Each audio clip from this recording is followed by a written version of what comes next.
Welcome back to the Rhetoric Warriors podcast, where we are teaching people the power of ethical only persuasion. We're making a difference in your ability to make a difference, and all sorts of slogans. I like writing slogans. I've got a lot of them. You're good at it. I do. I'm Dr. Dan French, American rhetorician, rhetoric PhD, escaped professor.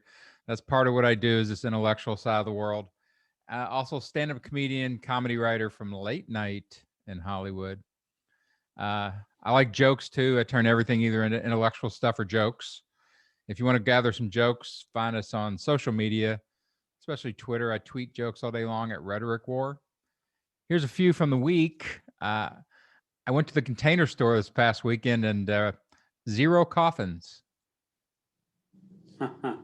Seems like an oversight.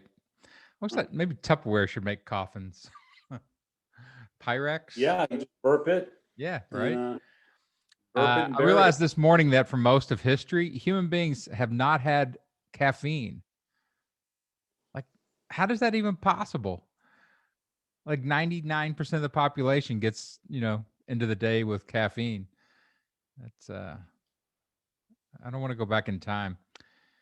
And I'm currently taking bets on where Donald Trump is going to seek asylum, because I have a feeling the word compound is in his future. That and spider hole. So check us out for more jokes. I love the jokes. In this podcast, we talk to comedians about their politics. I find persuasion pros and executives to explore some of the secrets of building good messaging. And I do conversions on people from the right. You can visit us at rhetoricwarriors.com, take a master course in persuasion. And I just launched a new course, Converting Conservatives, how you can change the world by converting one conservative at a time. Go out and get a family member or a friend and bring them back to reality. And that course shows you how. Our guest today, a good friend of mine. We've worked on shows together. He's a longtime comedy writer, stand-up, and executive producer. Has worked on the Chris Rock show. Everybody hates Chris. Works a lot with Chris Rock. He created and ran Totally Biased with Kamau Bell on FX. It became FXXXXXXX. He's written for the Academy Awards, has a few movies under his belt. You name it, he's done it. And he and I share the exact same birthday in the exact same year, May 1st, 1963. Chuck Sklar. Hey, thanks, Dan. My first question is this podcast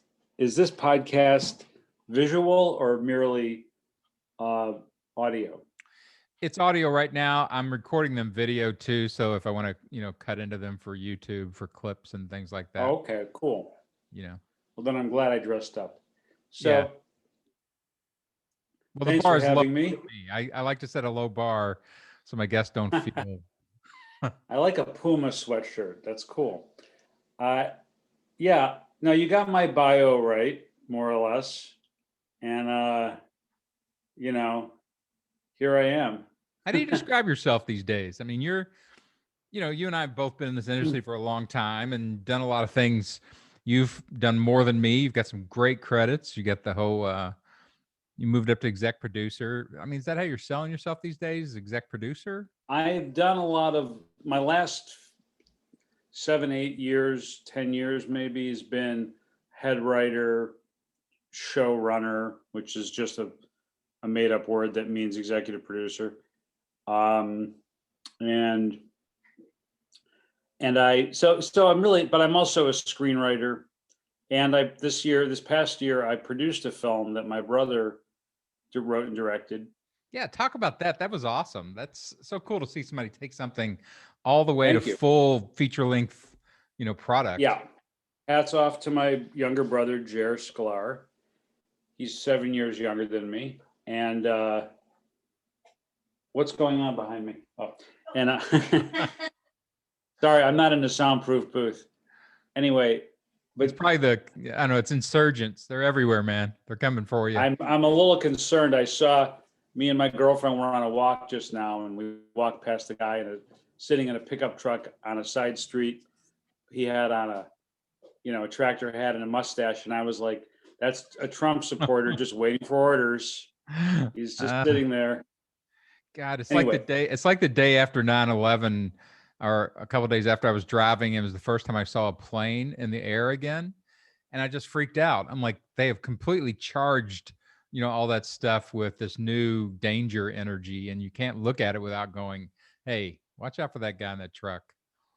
yeah, it's weird.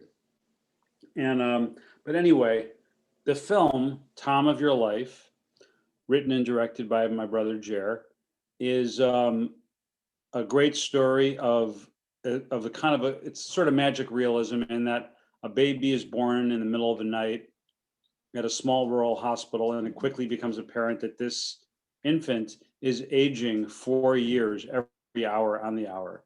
And 2 hours in, he's an 8-year-old, fully developed. Yeah, And a crazy. nurse, So it's Benjamin Buttons on steroids, right? It's like yeah, insane. Yeah.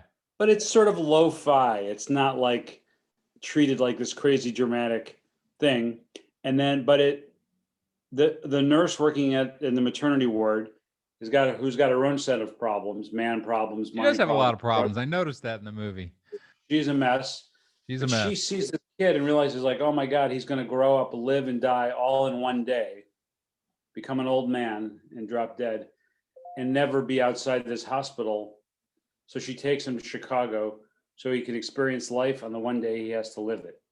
Which, if you're going to go and experience life, you can find plenty of that in Chicago, right? Yeah, it's full of life, and he does, and he has. So it's sort of a road trip odyssey. Yeah, it's cool. Y'all should you should check it Thank out. you. I enjoyed that film. There's a lot of fun It stuff. is presently available on Amazon Prime for Amazon Prime subscribers for free. Oh, free. For free now. You used to have to purchase it or rent it, and it is presently free to That's Prime what members. content. That's what good content. Where it ends up is in the free bag these days. That's right. They're like, hey, this might draw some eyeballs. And we've got some amazing reviews from like the Chicago Sun-Times and the San Diego Press. We've had mostly really good reviews, and we've won a few awards at festivals. And you're from festivals. Chicago, right? I mean, that's your background. I grew up in suburban Chicago, Highland Park, Illinois, and which was a very nice place to grow up, although I hated it. In retrospect, it was like, wow, lakefront trees, just like beautiful old town. But I was. It seemed like an awful place at the time. Just wasn't Anyway, like enough. It was too not as wild as you are, Chuck. Like, well, yeah, it's more like I wasn't the kind of I wasn't what they would call a rah-rah in high school. That was a thing. That was a term that was used for people who were like, into school spirit, I guess. you were more People that were probably like a na. I was definitely a nana. Yeah. Yeah. I was similar to how I am now. Yeah, just less gray hair, thinner, but same attitude. It has not changed across your lifetime. You and I were born on the same day in the same year, so we are both 5'7", 57. Yeah, but you took all the hair. You got. I have. All you have the kids. You've had it. You went a different route. I'm actually hoping to be a father still, so we'll see. Yeah, you and I have had this conversation. I'm like, yeah, it's a beautiful experience. 30 years ago, like, do you know Kostaki Economopoulos? Do you know Kostaki at all? Yeah, I do know that guy. Like, I think I'm Facebook friends with him. Yeah, he had a child at 50. He just had a child. So. Oh, wow. Yeah, call him and see how it's going. But he had an earlier one too. He seems to be doing fine. They're super happy with it. I have a friend or two that had kids in their 50s, and they are buried. Literally or figuratively? Figuratively. They are. One in particular is having a hard time, but if you're still fighting life, if you're still fighting it, if you're sitting on a big pile of money and you don't really need to do that much anymore, then yeah, maybe it could be great. But if you're still Yeah, fighting life, like all that stress coming at you, and there's nothing compared to like the stress of a human looking at you like I may die if you don't do things for me. right. No, I know. I know. Pretty much all my friends are like, maybe you should. No, I'm just the opposite. I think you should do it. Thank you. Yeah, go for it. I want to watch it. uh, it'll be funny, no doubt. Yeah. So anyway, so that the film is done well. We're waiting to hear if we are going to be accepted into the Independent Spirit Awards. We And talk about that a little bit. Hey, Doug. There's so this podcast, is ostensibly about persuasion and a mix in comedy and all sorts of different things with it. But so the challenge of getting an original film, up and seen is a persuasion project. It's a marketing project, and it's yeah, all these platforms that you've got to learn and all the people that you got to deal with.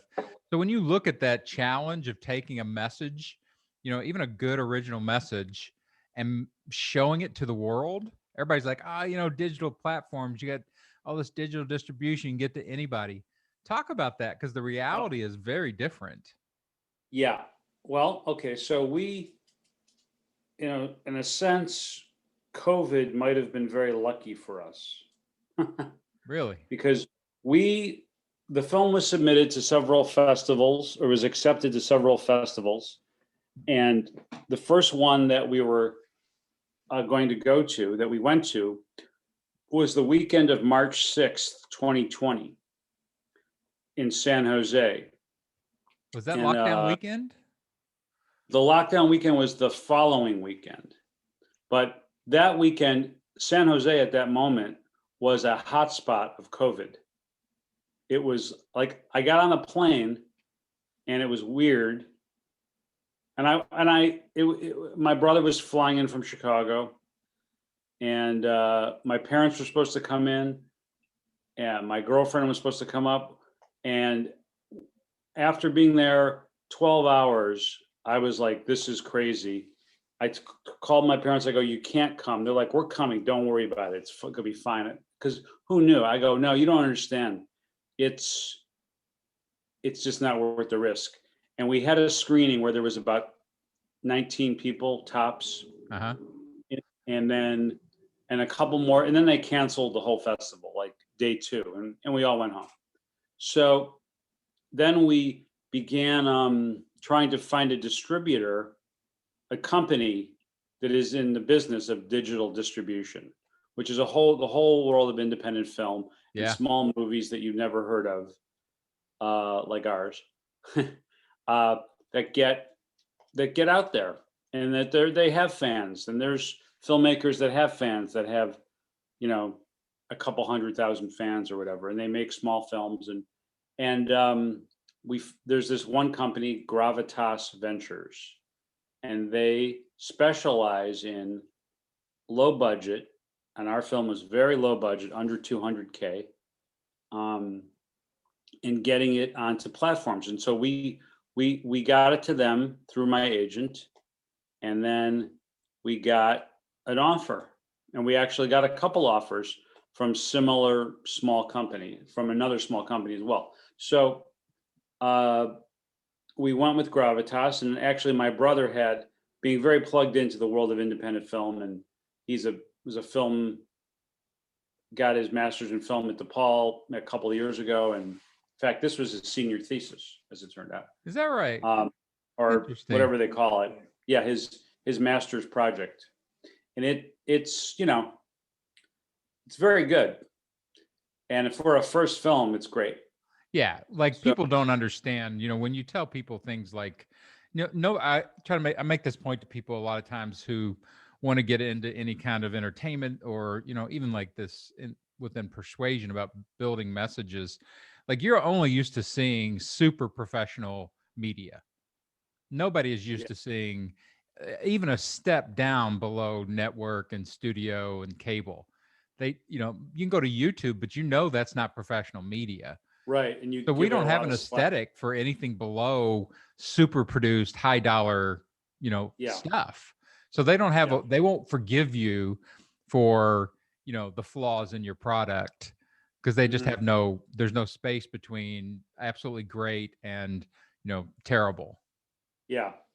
Both in production value and just like story, just, plot points, whatever. That's one thing to my brother. His goal was, he's like, you don't need $10 million to make a movie that looks good and is a good story. You just have to, and he was successful.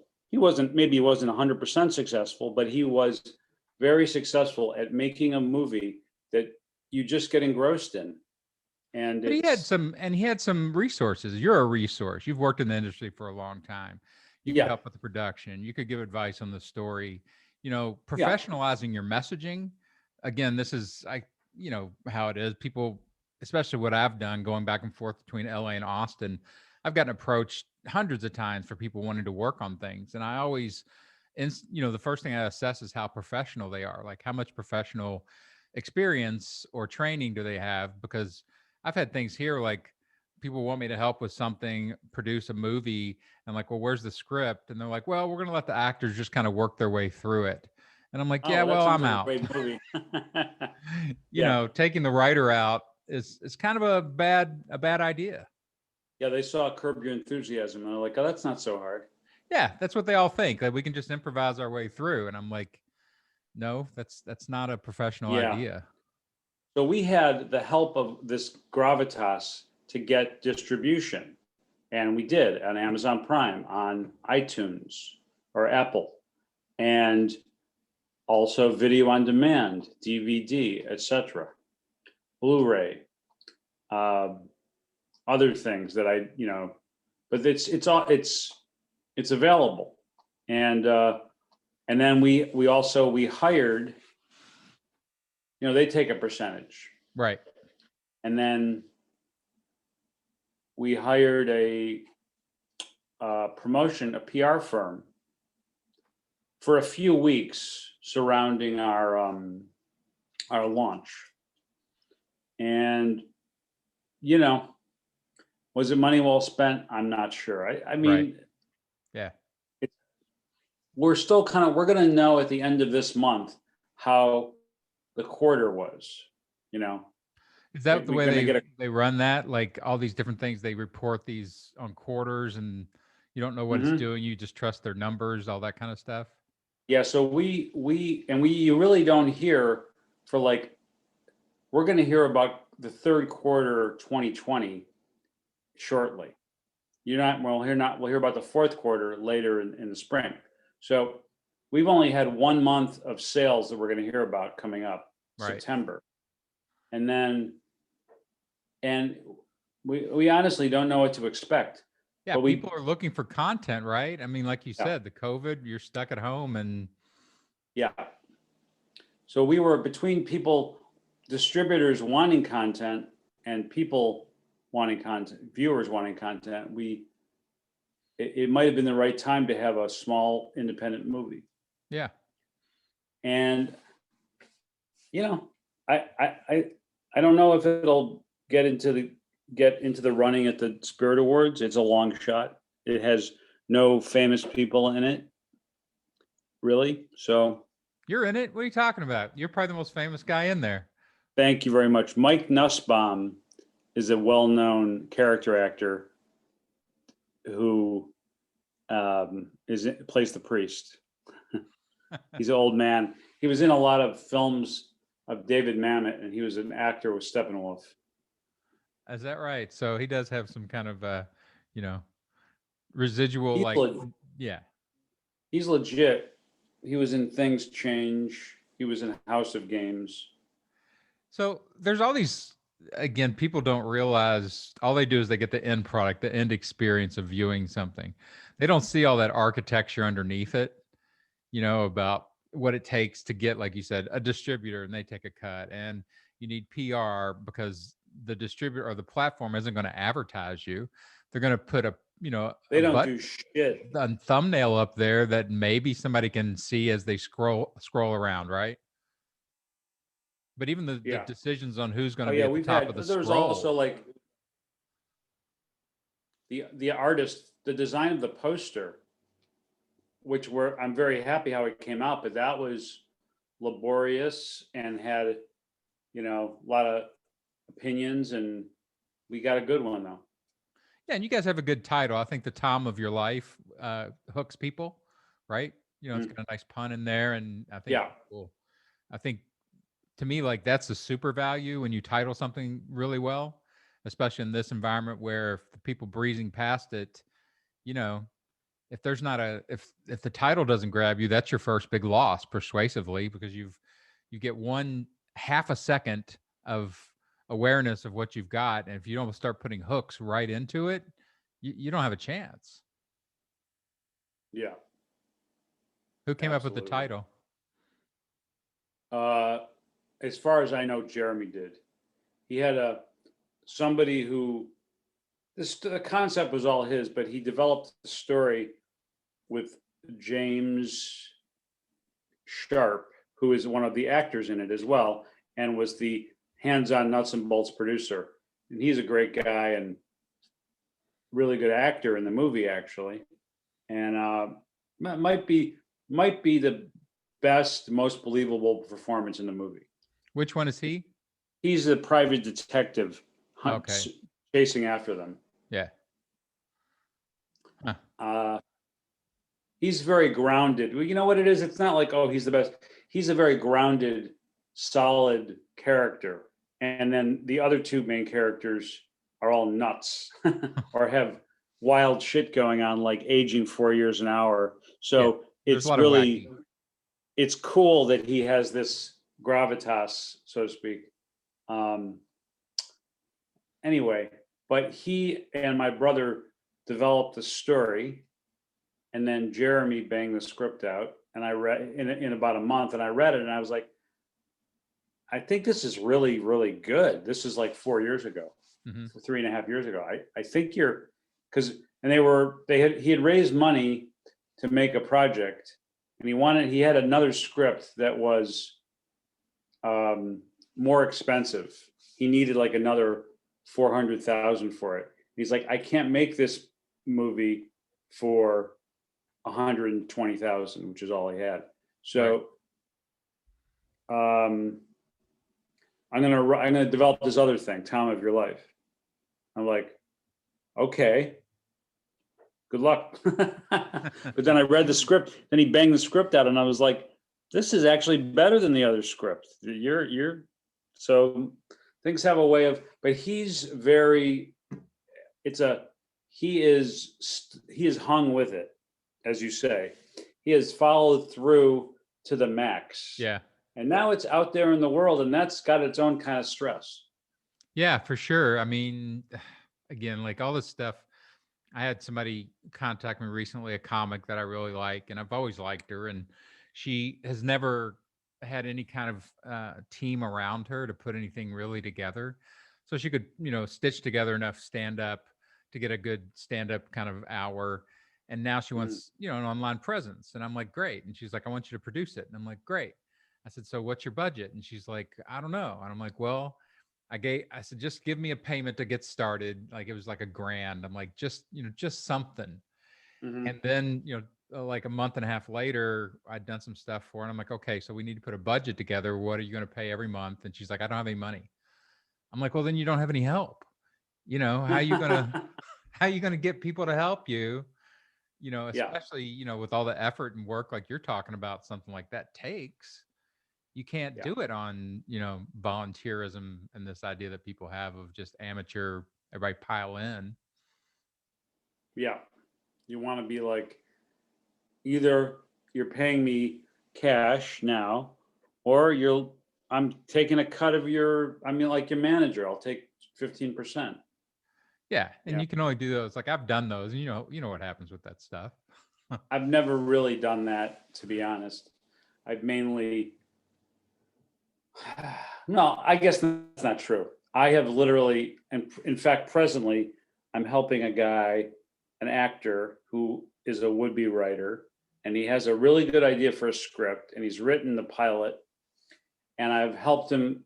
I've just read the drafts and told him what I thought, and then he wants me to take out the show with him and be attached as a showrunner, and which is nice, of course. But the question is it good? Is it good enough? Is it marketable? And so, and I'm kind of happy to help people. Either I want to get paid or it's for free, but I haven't become a manager. Yeah, it's an odd position Anyway. to be. I've helped tons of stand-ups with that stuff because I enjoy it. I really like working on stand-up, and there are people out there that I think are really funny, but they just don't have, the dimensionality of skills that it takes to put something fully together. So you look like you've got 40% of a great fuel reactor here, but you'll never do the other 60%. And so I'll try to help, but ultimately it's too much work, and I can't do all the other 60% either. I can do whatever I do. And then you need a guy like you. Or the other thing is a lot of times you might know better, but it doesn't matter because they know what they want. They know what they like and what they want to do. And then you kind of have a like, hey, if you don't want to take my advice, then fuck off. Yeah, that's the thing. Like the one guy I worked with really well, I told him right up front, I said, hey, I'll help you do all this stuff, but I'm the head writer, script writer. I don't want to hear any reaction to anything from you. Just do the script like an actor. And he's like, great. And he did it. And everything worked just fine. But, that's amazing. Rare. So you produced, like a political show, like Kamau Bell, Totally Biased, and Rock always does politics too. Talk about some of that a little bit. Like, what was that like, especially with Kamau Bell? Like, I assume your politics were fairly close to each other. He's a lefty. I assume you're a mostly lefty. Well, he's very progressive. But his is probably farther beyond yours, I would think. Yeah, he's beyond me. Actually, we're not that far apart. I think he might think we are. Yeah. Because I'm not. I mean, he, to his credit, he was sort of like, and this is like 8 years ago now, like ahead of the curve on things like transgender rights and just the, not the Me Too movement because it didn't exist, but just the feminism, I guess, really, for want of a better word. Not that I was opposed to those things, but he was, an actual proponent of them. Yeah, he's a super progressive. Like his show now, what's his show now on CNN?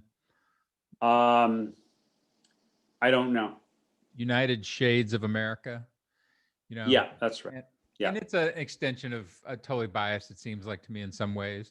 But I mean, talk about that. What was that development process like? You came through, you've been Chris Rock's one of his favorite writers for a long time, and you guys developed that. So talk about that a little bit, because he was, I think they picked him because he was supercharged politically, and they want to try to do stuff like that, like better than Marr. Like Marr is the guy on the left who's made a living about being able to do that, but they keep trying to get a person who actually is representative of the left. Well, what happened with that show was I saw Kamau do his one-man show in like 2009, and I had been invited to look at it by Comedy Central, and because they were thinking of developing something with him. And I called them up the next day, and I met Kamau there. I go, great, that was great. You're gonna have a show. I don't know if I'm gonna be involved in it, but and then I called Comedy Central and said, hey, I thought he was great. Let's do something. And they said, well, yeah, but nobody's ever heard of him. And I go, right. You called me. What are you talking about? Now pitch him to us. I go, okay. I forget if it was on the phone or even in a meeting because it was quite a while ago, but I was just like, well, that's weird. So I just called up some people that I knew at HBO and talked up Kamau to them and sent them tape of his show and his stand-up. And there was some interest, but it ultimately crashed on the rocks of, who is this guy? Mm-hmm. Because HBO is sort of especially at the time, was very much about star fucking. Yeah, for giving sure. giving Yeah. third chances to the Dennis Millers and Bill Maher's of the world. Yeah. Great comedians who have washed up on their shore after washing out elsewhere. Right. So, but so that it was Kamau, and I said to Kamau, we needed some name power. So I sent his tape to Chris Rock. Chris watched it and went, "Wow, this guy is really good." But I don't know, something like that. So I go, "Well, think So about a it. ringing Maybe." endorsement. Yeah, he was like, he liked it, but he wasn't sure what to make of it. So then a year goes by, literally a full year. I was, believe it or not, in Austin, Texas. I'll never forget this because I was at the Austin Film Festival in 2010, and where you and I reprised our starring role of talking about late night writing Yeah. on a panel. Those were fun, man. I missed those panels. That was fun. Yeah. So Chris calls me. He goes, "Well, I just came from the Fringe Festival in New York. I saw Kamau Bell's one-man show, and wow, you were right. He's something else. He's got a voice. There's a show there. Let's do it." So, long story short, another year went by. We had a couple of fits and starts because we all had projects going on. Life. Kamau had a baby. I was working, and then we made a little pilot, and we sold it to FX with Chris attached as the big name producer, me as a showrunner, and Kamau as a talent. And we shot a little demo thing in Santa Monica at the 3rd Street Promenade Comedy Theater, and it was pretty good. I mean, it was a good showcase for Kamau, and that was in the fall of 2011, and in the summer of 2012 we were on the air. And we had an order for 6 episodes. 6. That's it episodes. For a talk show? Yeah, 6 weekly episodes, and we ended up doing 26 straight weeks because it was working right out of the gate. Yeah, you guys, it was great. I thought, I remember watching the pilot episode and going just that. I'm like, oh yeah, this guy can power this format. There's nobody else that's really, come out of the left, out of the progressive millennial kind of, politics comedy who can do that. Mm-hmm. And he could handle it. Yeah. Yeah. So that was good. And we were largely the victim of our own success because it was well received critically, very well received by the New York Times and the New Yorker and everybody, and Variety, whatever. And we got some good numbers. We also got some good numbers amongst the interesting demos. Like we had a great numbers with women. Women aren't usually watching late night, right? But women really like Kamau. And we also had, it was like woke before woke. That's really what it was. Yeah, that's what I say. You guys were right there before that wave of all that energy came, and he had captured a lot of it already, Yeah, I don't remember when the word woke happened. Was it 2016 or 2015? But we were woke. Woke to woke. We were awakened early. And it was fun. It was a fun show. And unfortunately, they decided this show is so great, it's going to anchor our new network, FXX. Yeah. Season 2 of this show was going to be, instead of once a week, 5 times a week, 5 half hours. 2.5 hours of content a week about from this very progressive viewpoint. I'm like, Rachel Maddow does that every night, but she isn't a comedian. She's just trying to have opinions, and she is trying to be funny, actually. Yeah, a lot But of times, yeah. and she's okay. But she's not. If she doesn't, if jokes die on her show, nobody's upset. Yeah, that's right. Yeah. So okay, so that was just the killer. That and it couldn't sustain. We were on the air for 10 weeks, I think, total.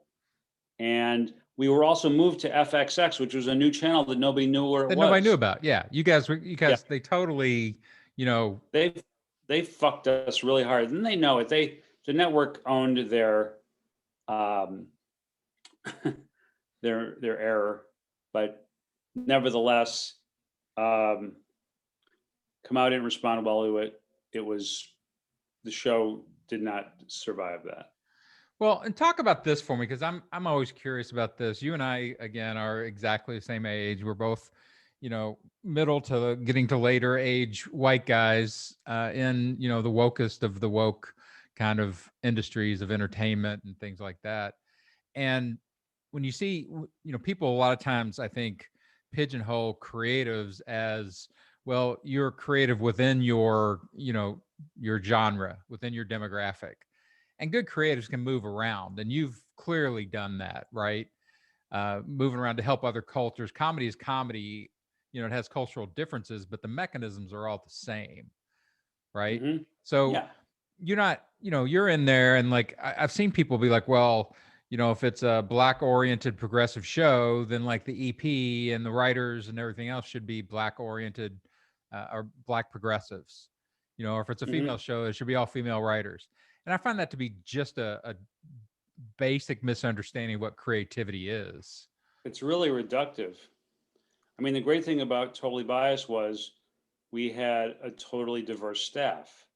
There was 3 or 4 Black writers and 3 or 4 women, 2 South Asian Americans, Hari Kondabolu and Aparna Nancherla, 2 really funny people, comics, and Kevin Kataoka, and plus a couple of old white guys, me, Danny Vermont, Ned Goldreyer, Brian McCann, great comedy writer.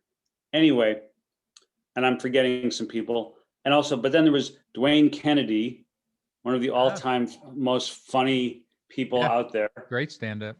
Great stand-up.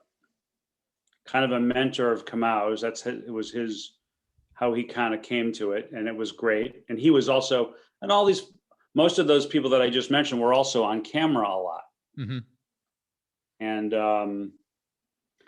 there was a girl named Janine Brito. She was, and a lot of these guys were new because they were Kamau's crew, right, out of the Bay Area, but they popped, most of them, and it was really, it was a really rewarding experience that was diverse without anybody having to say anything, because that's who Kamau wanted, and he wasn't like, I don't want any white people. He was like, I want, he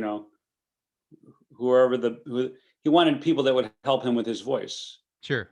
And that was a diverse group. Well, I've always, part of my background, part of my degree is in cultural studies. Like a third of my classes in graduate school were cultural studies, because I always draw a lot from other cultures. I like those environments. And I don't know, I don't really consider myself to be representative of my demographic anyway. I'm not particularly, I look like, a bouncer, but I'm not, that's not my personality, Right. that kind of stuff. So, I think some people they do the reductionist thing. And a lot of the stuff I do in Rhetoric Warriors is about, right now, it's about bringing the right back to sanity, because the right is causing so many problems politically. But there's a lot of overreactive people and hyper emotionalized people on the left too. And they need some help. Yeah.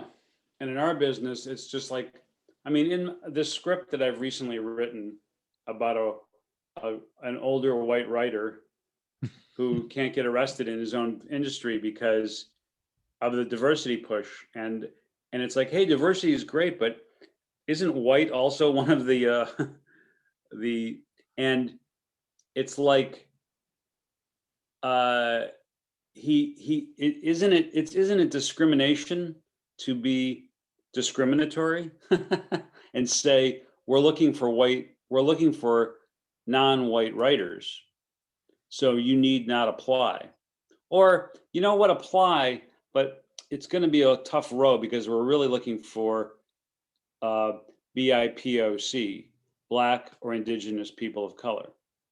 And And that's, I've I had mean, it's a agents. reality, you know, this reaction, and I understand it theoretically. I had this when I was in academics. So academics is the same thing. It's a hyper Yeah, political environment. And then I go over to entertainment, it's a hyper political environment. And my first job at Best Damn Sports Show, they were doing 2-day test trials for writers, which are illegal with the guild.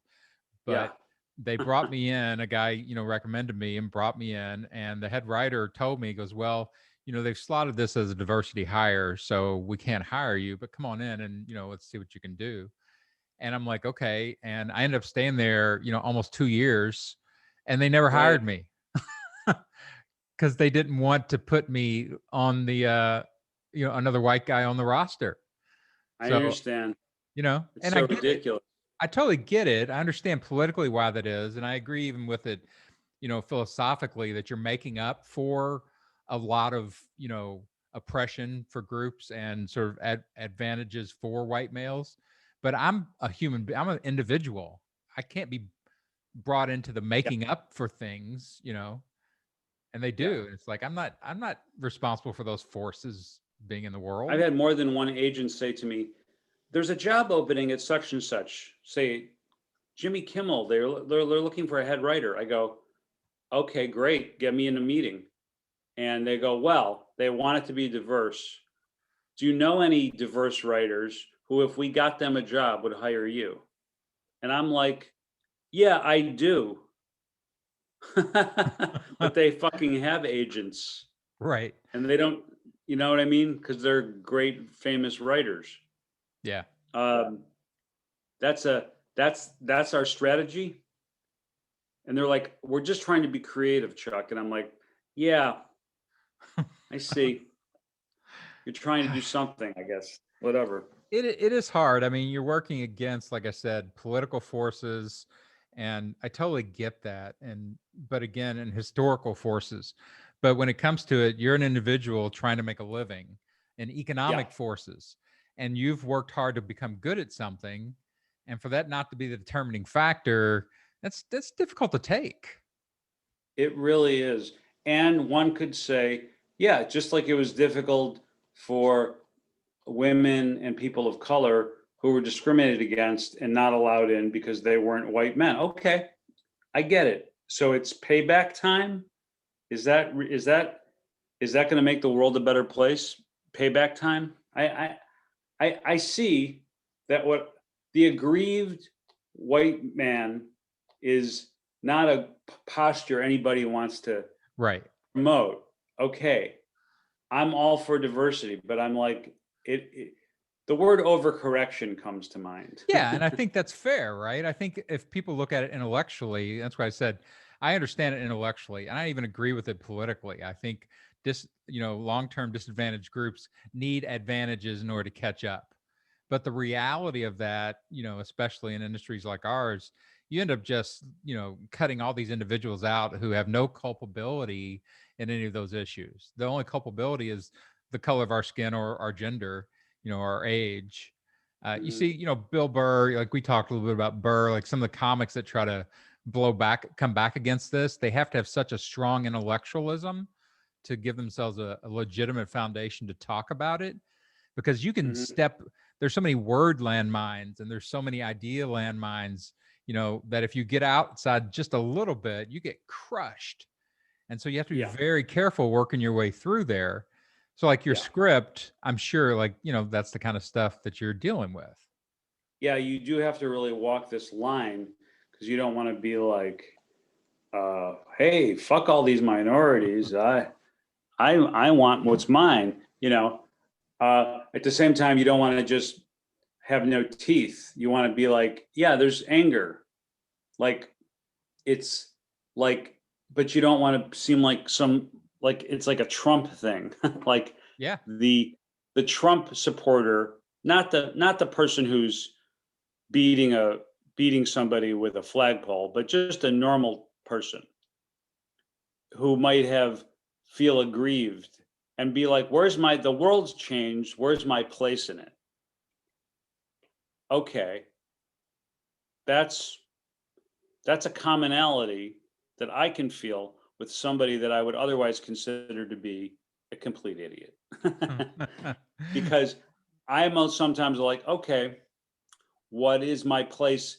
There's this new environment of, it's not like I haven't worked. I've worked, a little bit last year, but mostly not. And the year before that, I was working full time. So, but mind you, I've been working for Chris Rock mostly. Uh-huh. He's the one person left who hires white guys. That's funny. Anyway, Well, it's and like I said, it's this difference in experiential, like trying to make your way in the world, working hard, getting good at a job, and wanting to be allowed to do that job because you yeah, deserve to do that job, and you work it hard and do it well, and that's all the things that are supposed to qualify you for a job in this world in a meritocracy, right? Worked yeah, hard for it, have skills, ready to work, bring me in. And then on the other side, the political politics of it, and you touched on exactly right. This is a lot of the energy in the Trump movement. The people that, hey, the world has shifted under me. You told me all these things to yeah, do all these things, and I feel like I've done them. And now I'm being cut out of the rewards of them. And they get this big sense of being cheated and being lied to and all that energy, you yeah. know. And it's easier to hate a foreigner or a person of another religion or another skin tone than it is to go, how am I going to reinvent myself?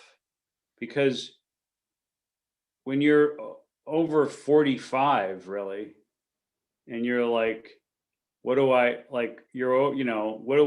What's, and I'm ignorant about this. Like, I don't really know who's this archetype person. Are we talking about like a person who worked in manufacturing and had a good job that he could send his kids to college on 25 years ago, and now he doesn't? Or what? Like, and now this guy has to work driving Uber. Like, I don't I know. think all those things are fair, right? Like the underpayment of almost everybody in every sort of normal job. Like my dad was a home remodeler and his dad was a home remodeler, and they, had my grandfather took 4 to 6 weeks of vacation to go down to Florida when it was cold, had 2 cars, had a boat, and didn't work Right. that hard. And then I watched my old man work really hard and never really make money. And so I think a lot of people that economic under deliver on the promise of American, I work hard and therefore I can have a decent life. Everybody's Yeah. feeling that, you Yeah. know. Everybody is feeling that. It's true. Um, yeah, it's a tough one. Like, the world is really in a fragile place right now, or at least maybe not the world, but people. People in free countries. There's a lot of fragility. Yeah, I think that's true. It's a Yeah. lot of things feel like they could tumble one way or the other really badly and really quickly. And they have this Clearly. year with there was between the pandemic and the almost toppling of our own government. Maybe Right? that's, I mean, what the hell? Aren't those apocalypses? I mean, those are apocalypses. That's traditionally like literally, a plague that's wanting to take out, the population. That's the Black Death from Europe. We keep running ahead of it a little bit, not letting it catch us. And the same thing Yeah, with the insurrection of overthrowing a government. We just running over, just staying ahead of it. It's like nipping right at the, back of our yeah, necks. You're like, man, is this thing going to catch us for real? yeah. There's like two movies that spring to mind that would encapsulate the last year. Contagion and Red Dawn. That's funny. And Well, I the idea mean, of the communists coming from outside, like we've seen, the threats, but very little do you ever see internal threat movies like that, like where it's just being taken down from the inside. yeah. America wasn't ready for that stuff. I guess there's a novel that's famous, an underground novel written in the 70s that's basically about this, and it's like a Bible to these kooks. I was just saw an article about it, and it just sounded, it was all about, it was basically like a primer on how to do it. How to, what do you do? How do you destabilize? It was written, before the age of social media, internet, or anything like that, but it was, I guess, all these nut job gun toting. The funny thing is, like, they're all worried, like the government's going to come take our guns. Yeah, now they are. Yeah, you've You given them fucking reason idiot. You brought it to Washington and publicly said you wanted to shoot Mike Pence.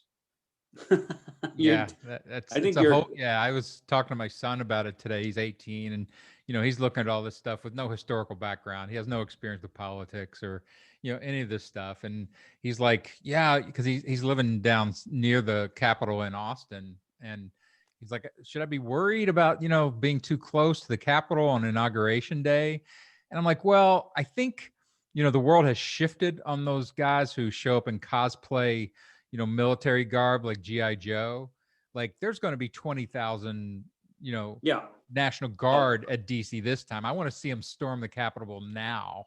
Yeah, by the way, I've been at 2 inaugurations for Obama, and the place is on lockdown. Like they're saying, like right now it feels like uh, the partitioned part of Baghdad, Right. whatever that was called. And uh, that's what it's like. It's like you can't cross roads. There's huge barricades up. The only cars on the road are armored cars and tanks. It's It's crazy. like, It wasn't it's like that for intense. Obama, right? I imagine that was a big party. Well, no, it was. I'm telling you, Obama, especially the first one, was an amazing event. It was brutally cold, but the presence of security was so high and so over the top. Hmm. It was armed. It was an encampment. Well, I guess the And black now, president thing is always, it's like the Richard Pryor bit about the first black president, just ducking on yeah. while he's giving his speech, so that's inciting clearly to a certain segment of the population. So Yeah. Anyway, what a world. what a world. And we're still in it, chugging away, writing scripts, trying to get a movie out there about it. Do you have a political Yeah. agenda with that? Or are you just trying to, do some entertainment and make some money? Which, On your current film script, like it has a strong perspective in it. Like you could argue that you're trying to fight back against some of the forces that have come at you. Do you oh feel yeah, politically motivated in comedy, or I like to do entertainment and I like to make money? I I like to tell a true story. I don't feel like I don't want my message of that story of a writer who's can't get work to be uh I'm not trying to I mean, I'm using the drama of our time. I would be doing something else if this wasn't happening. Mm-hmm. So it is a little it is a message, I guess, but I mostly I think it's a good area for comedy. Yeah, so It's like, you're mostly motivated by just the fun of it, the comedy in it. honestly, yeah, like I mean really my dream project is a feature script about set in Detroit in 1968 about a guy that sells burglar alarms door to door.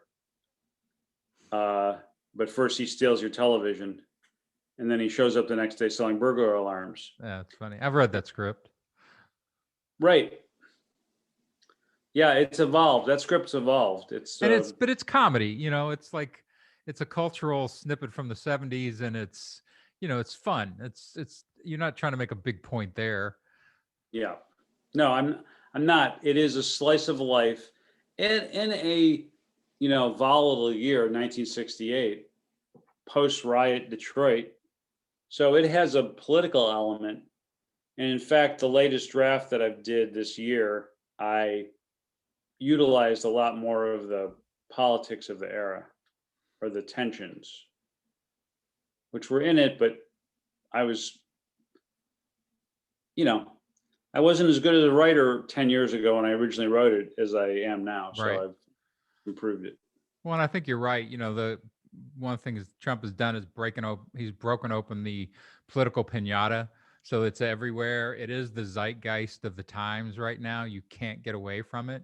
So it's going to filter into everything. It's filtering into commercials, you know, it's filtering into all the, you know, film scripts and everything else. You're just going to see this huge welling up of that, you know, within the creative communities, because it's just in everybody's face all the time. Yeah. Well, how is it in commercials? I'm curious. Like even the way people in commercials now are wearing face masks, you know, Oh, and like Ford has come out like, you know, during these, you know, tough times we get tougher, and, you know, stuff like that. So they're responding to the zeitgeist that's going around. yeah. It's crazy. So, well, it's been fun, man. It's always fun to talk.